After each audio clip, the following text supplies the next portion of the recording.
Ayo kita belajar bersama mengenai toilet training. Apa sih toilet training itu?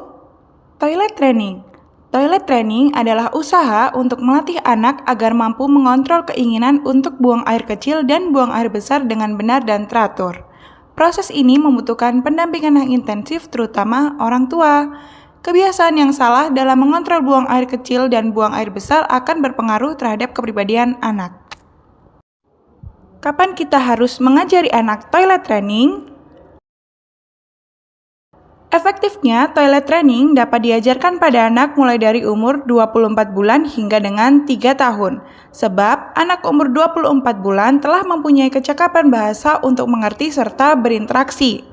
Anak memerlukan persiapan secara fisik, psikologis, ataupun secara intelektual dalam melaksanakan toilet training.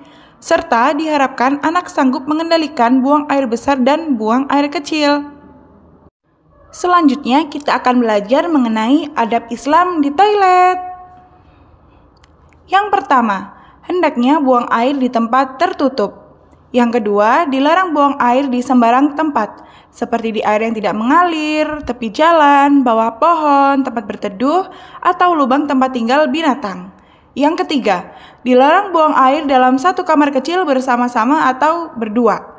Yang keempat, ketika buang air kecil hendaknya melipat atau menyingsingkan celana atau rok dan lengan baju untuk menghindari dari percikan najis.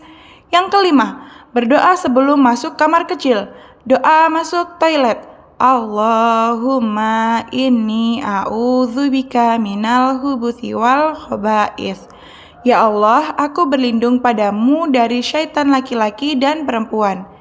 Yang keenam, mendahulukan kaki kiri ketika masuk kamar kecil. Yang ketujuh, dilarang bernyanyi, mengobrol, bersiul, membaca buku, koran, majalah, bersikir, atau membawa Al-Quran atau tulisan yang mengandung ayat-ayat Al-Quran. Yang kedelapan, segera menyelesaikan hajat dan tidak berlama-lama di kamar kecil. Yang kesembilan, setelah buang air wajib beristinja dengan air yang sudah ada. Kemudian, kita akan belajar mengenai apa saja dampak psikologis dari toilet training. Yang pertama, kepercayaan diri. Berhasil dalam toilet training dapat meningkatkan rasa percaya diri anak. Mereka merasa bangga bisa melakukan sesuatu yang sebelumnya memerlukan bantuan. Yang kedua, rasa cemas dan stres. Jika toilet training dilakukan dengan paksaan atau tekanan, anak bisa mengalami rasa cemas atau stres. Ini bisa mengakibatkan ketakutan atau penolakan terhadap toilet training. Yang ketiga, hubungan antara orang tua dan anak. Pendekatan yang sabar dan mendukung selama toilet training dapat memperkuat hubungan antara orang tua dan anak. Sebaliknya, pendekatan yang keras dapat merusak hubungan ini. Yang keempat, perkembangan emosional. Anak belajar mengenali dan mengelola dorongan tubuh mereka yang penting untuk perkembangan emosional mereka. Selanjutnya, kita akan belajar mengenai apa saja dampak akhlak dari toilet training. Yang pertama, kemandirian. Toilet training mengajarkan anak tentang kemandirian dan tanggung jawab atas kebersihan diri mereka sendiri. Yang kedua, disiplin. Proses ini membantu anak belajar tentang disiplin dan rutinitas, yang merupakan bagian penting dari pembentukan karakter. Yang ketiga, nilai kebersihan. Anak belajar pentingnya kebersihan diri, yang merupakan bagian penting dari akhlak dan adab. Yang keempat, sikap positif terhadap kegagalan. Dengan dukungan yang tepat, anak belajar bahwa kegagalan adalah bagian dari belajar dan bukan sesuatu yang harus ditakuti atau membuat mereka merasa rendah diri. Yang terakhir adalah tips untuk orang tua. Yang pertama, sabar dan konsisten. Kesabaran dan konsistensi adalah kunci. Jangan terburu-buru atau terlalu memaksakan anak. Yang kedua, memberikan dukungan. Berikan pujian dan dukungan setiap kali anak menunjukkan kemajuan, sekecil apapun itu. Yang ketiga, menghindari hukuman. Jangan menghukum anak jika mereka mengalami kesulitan atau kecelakaan. Ini bisa membuat mereka takut dan menolak untuk belajar. Yang keempat, menciptakan lingkungan yang nyaman. Pastikan anak merasa nyaman dan aman selama proses ini. Untuk lebih lanjutnya, mari kita simak video berikut ini. Seorang ibu dan anaknya sedang duduk di ruang keluarga.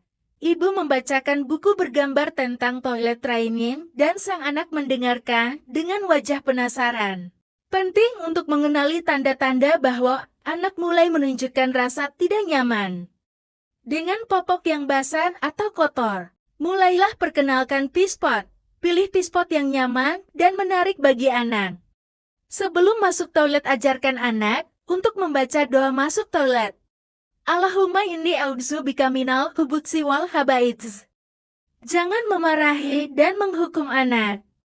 Tetap tenang dan bantu anak untuk membersihkan diri. Ingatkan anak untuk selalu mencuci tangan setelah menggunakan pispot. Karena hal tersebut merupakan bagian penting dalam menerapkan kebersihan sesuai ajaran Islam.